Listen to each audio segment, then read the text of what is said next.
Kalani, surrounded by rolling hills and endless farmlands, was a village where the air was thick with expectation and doubt.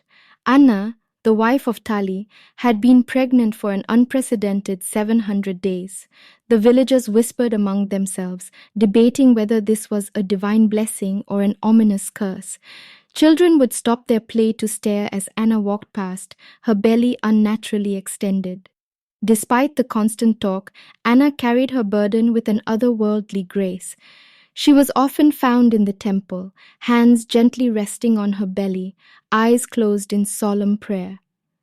Tali stood steadfastly by her side, his face etched with lines of worry, but his love for Anna unyielding. In the village was a midwife named Ilara, known for her years of experience. The rumor of Anna's 700-day pregnancy reached her, and she shared her thoughts with her apprentice over a pot of tea. "In all my years, I've never seen anything like it," Ilara said. "Something extraordinary is bound to happen. Mark my words." The elders of the village conferred with King Niran, who was equally bewildered by the mystery. His council of advisors was divided. Some advocated patience and faith, while others cautioned that Anna was possessed, and the abnormal pregnancy was a sign of impending doom. King Niran was in a state of quandary. He had known Anna and Tali for years and found them to be honorable people. But the unsettling nature of Anna's prolonged pregnancy posed a serious concern. It began to sow discord among the villagers, and the cries that echoed every night from unseen infants only fanned the flames of suspicion. Finally, the king summoned Anna and Tali to the palace. "I cannot ignore the signs any longer," he said. "If you do not birth what is in your belly within 60 days, I shall have no choice but to banish you both. The safety of the village must be my first concern." Anna nodded, her eyes misty but resolute. She knew that what she carried was no ordinary child. But how could she convince a village steeped in tradition and bound by the natural laws they understood? As the sun rose on a fateful day, its rays barely penetrating the overcast sky, Anna felt the first twinges of labor. Hope blossomed in her heart. Maybe this was the moment they had all been waiting for.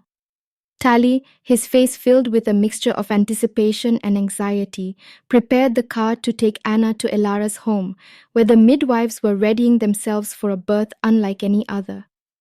The labor was agonizing and prolonged. The midwives, old and young, convened around Anna. Ritual chants filled the room, and traditional herbs were brewed into elixirs, but the baby remained defiantly unborn. As days turned into weeks, the silence that had settled over the village of Kalani grew tense and uneasy. It was as if the entire community had become a ticking time bomb set to explode at any moment. Murmurs grew into gossip and gossip into outspoken concern. The mysterious nightly cries had stopped, but they had left an unsettling quiet in their wake. It was only a matter of time before another king, one ruling the entire kingdom including Kalani, decided to intervene. King Lomar, the overall leader. The night they returned home, the village was eerily quiet, as if holding its collective breath. Anna lay in bed, Marie nestled beside her, while Tali kept vigil. The unseen infants ceased their crying that night, leaving a heavy silence that spoke volumes. Though Anna and Tali did not know it, their return home marked the beginning of a series of events that would forever change the fate of their family and the entire village of Kalani.